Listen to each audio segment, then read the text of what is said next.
Merħba rakkonti ieħor mill-programm l-istorja tal-Mia Story. Mela darba waħda kien hemm sultan li kellu lil bintu li ma riditx taf biżwieġ. Kull darba li hu kien ilaqqaħħa ma' xi ġuvni i kienet dejjem iġġib xi skuża.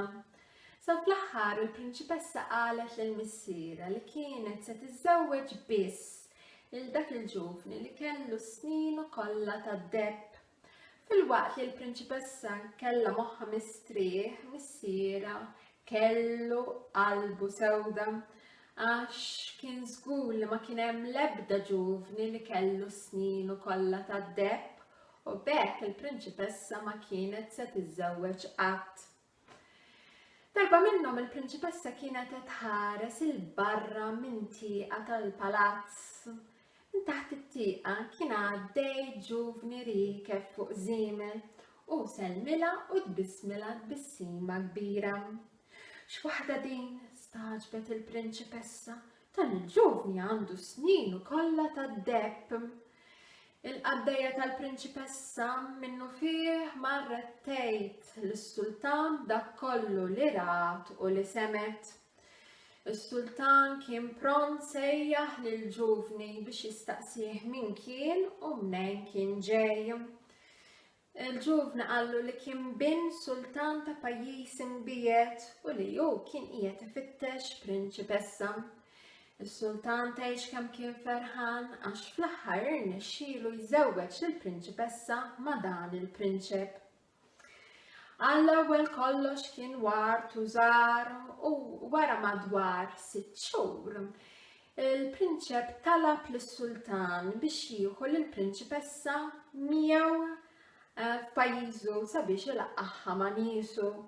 Is-sultan qabel miegħu. Il-prinċep qallu li kien wedu li kienu se jiġu lura wara 3 xhur. Minnu fih il-prinċipessa ġabret ħwejjeġa ħadet magħha żewġ ħamimiet li kienu għall-qalba u telqet għalhom it-triq mal-prinċep. Meta il-prinċep u l-prinċipessa kienu tbedu biċċa sew mill-palazz, il-prinċep ġiegħel lill-prinċipessa tinżel minn fuq iż-żiemel, tinża iż-żarbun u l-kalzetti u timxi ħafja fuq iż-żrar ta' mal-art. Il-prinċipessa indunat li dan il-prinċep kien bla qalb. Il-prinċep u l-prinċipessa telgħu fuq għolja kbira u wieqfa u meta waslu fil-quċċata tagħha imxew lejn ħofra kbira li kien hemm mal-art huma daħlu ġol ħofra u bdew niżlin taraċ twil u mudlam. Meta waslu isfel net sabu qudiemhom bieb kbir tal-ħadid. Il-prinċep fetħu billi ta' daqqa ta' pon fuqu. Huma daħlu mill-bieb, imxew biċċa oħra u reġgħu sabu bieb kbir tal-ħadid. Il-prinċep reġa' ta' daqqa ta' pon fuq dan il-bieb ukoll. U hekk għamel għal 5 bibien oħra tal-ħadid. Fl-aħħar waslu ġoqar kbir b'ħofra żgħira fis-saqaf tiegħu nofsa mogħtija bil-ħaxix. Ġolar kien hemm ħafna bejjem bħal naċ, moż, baqar, bewla u ħmier. Uħud mill-bewla kienu qegħdin idawru l-imtieħen ta' tħin tal-qamħ. Il-prinċep dar fuq il-prinċipessa u qalilha millum il-qudiem m'għadekx bint is-sultan imma sirt l-sira tiegħi. Tittieħu ħsieb dawn il-bejjem kollha u jekk il-bewla jitgħażnu jitħnu l-qamħ sewwahom. Il-prinċep telaq u ħalla lill-prinċipessa tibki. U minn dakinhar għall-prinċipessa bdiet ħajja ta' niked kbir għax għalkemm ma kien jonqosha xejn ġolar i kienet ħossa weħida u mhux ħielsa. Ta' kuljum il-prinċep kien jitlaq il-barra minn ġolar u jerġa' jiġi fil-għaxija u kien jinbidel fid-dragun tal-waħx. u kien ipoġġi rasu fuq ħoġor il-prinċipessa u ġalet mellislu rasu sakemm tmur għajnu bih. Darba minnhom waqt li l-prinċipessa kienet qed tħalli l-bala xieħa tistrieħ mit-ħin tal-qamħ tisma' Iżikħajr binti tal-li ma sawwatnix kif ġalek tagħmel id-dragun draganti. Iżikħajr, il-prinċipessa inħasdet. X'waħda din, min inti tkellem? U tassew il-bala xieħa kienet taf titkellem. Il-bala xieħa qaltilha, jiena bniedma bħalek binti. Anki l-annimali kollha li hawn maqfulin ġolar huma bnedmin. Id-dragun draganti bidilna l-koll fi bejjem u inti wkoll qatt tispiċċa bħalna. La id-dragun draganti jsib il xi ħadd ieħor li jħobb lilek ibidlek f'bima. Il-prinċipessa nfexxet tibki u l-bala xieħa qaltilha triq waħda biss hemm biex teħles minn hawn, imma trid twedni li teħles lilna l-koll. Il-prinċipessa qaltilha iwedek li neħilliskom kollha. U l-bala xieħa qaltilha li fil-belt ta' missiera kien hemm armla li kellha 7 tuliet. U liet tassew tal-għaġeb għax huma biss kellhom is-seta li jeħilsuhom minn ġolar. Bla ma tilfet iż-żmien il-prinċipessa qabdet u kitbet ittra lill-missiera fejn għarfitu bli ġrala u bli qaltilha il-bala xieħa. Rabtet l-ittra ma' sieq waħda mill-ħamimiet u tajrithom lejn it-toqba li kien hemm fis-saqaf. Ħaffu, fitxu morru għand missieri.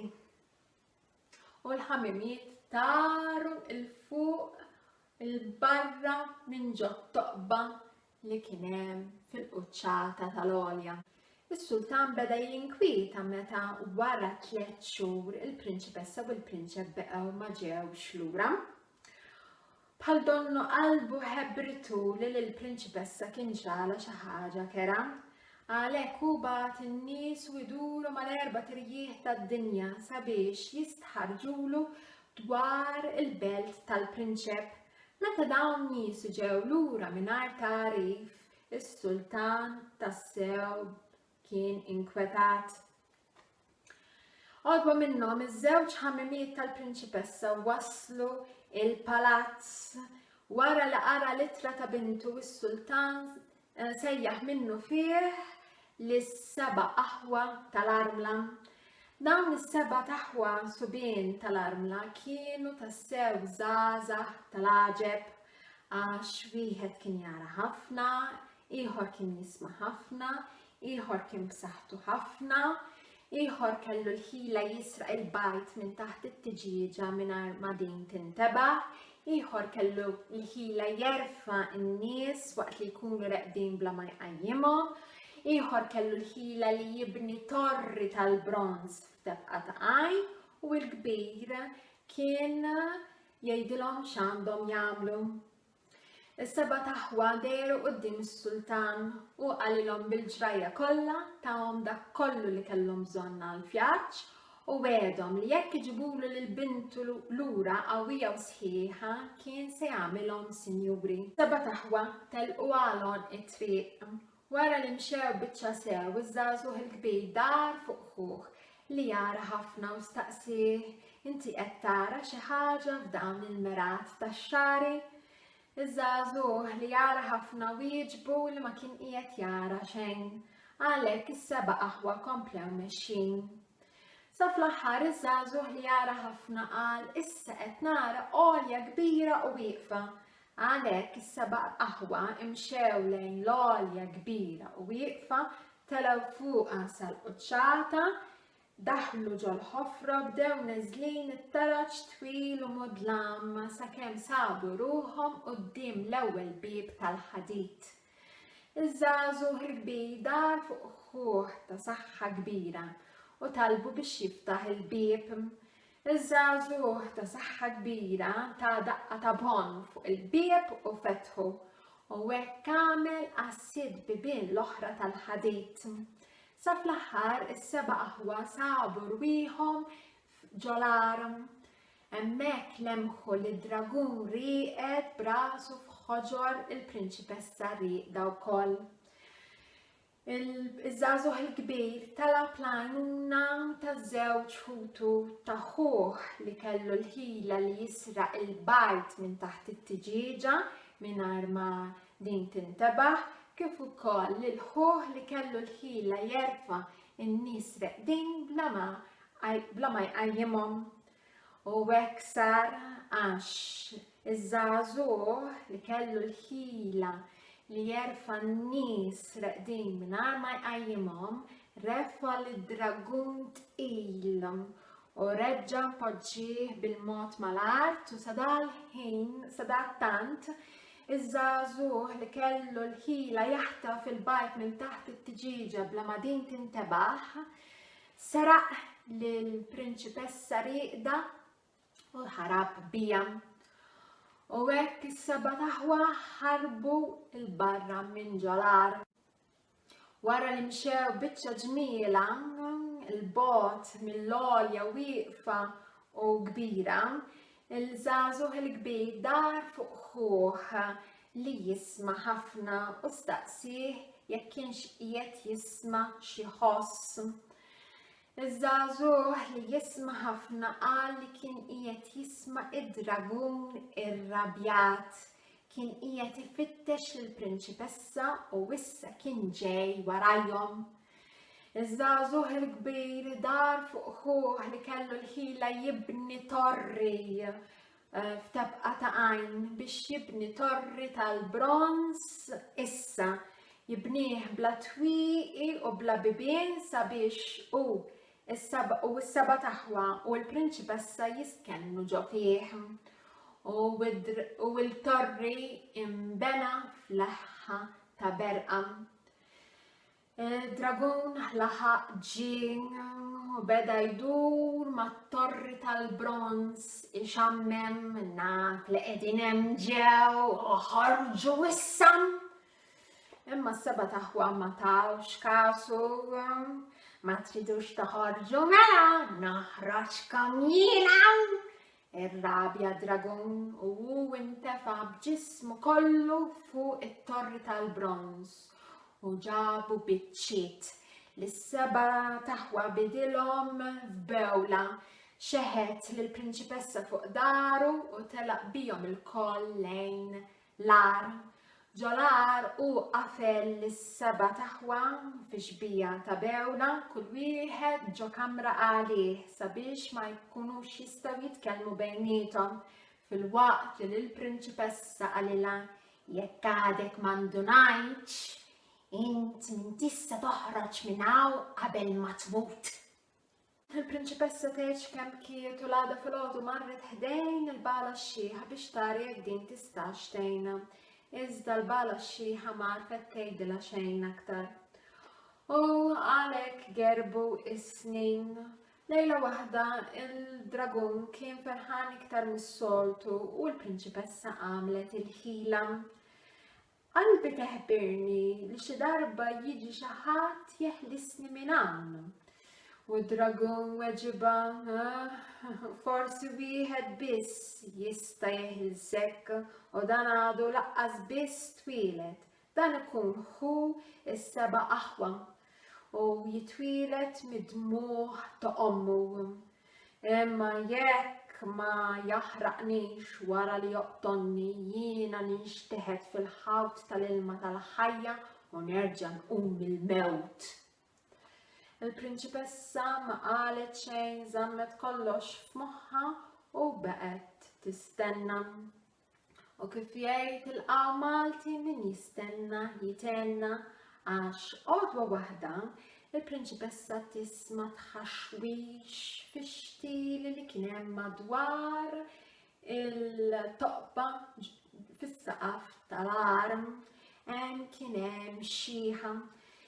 Il-prinċipessa bdiet issejjaħ, Sinjura, jiena prinċipessa maħkuma mid-dragun draganti, jekk jogħġbok wassal li jittra lil missieri s-sultan u wedek li jagħtik rigal kbir, jekk jogħġbok għenni. U x-xieħa bdiet torbot il-bċejjeċ tal-ħaxix flimkien għamlithom ħabel u dendlitu l-isfel.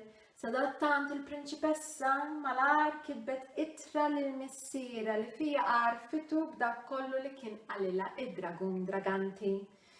Il-prinċipessa rabtet l-ittra matar fil-ħabel tal-ħaxix u x-xieħa tellet l-ittra mill-qiegħ tal-għar għall-quċċata tiegħu.